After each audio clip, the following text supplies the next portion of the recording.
ka na naman kumakatok sa aking pintuan, muling naghahanap ng makakausap. At heto naman ako, nakikinig sa mga kwento mo, paulit-ulit lang.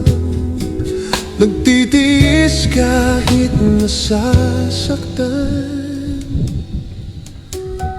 Ewan kung bakit ba hindi ka ba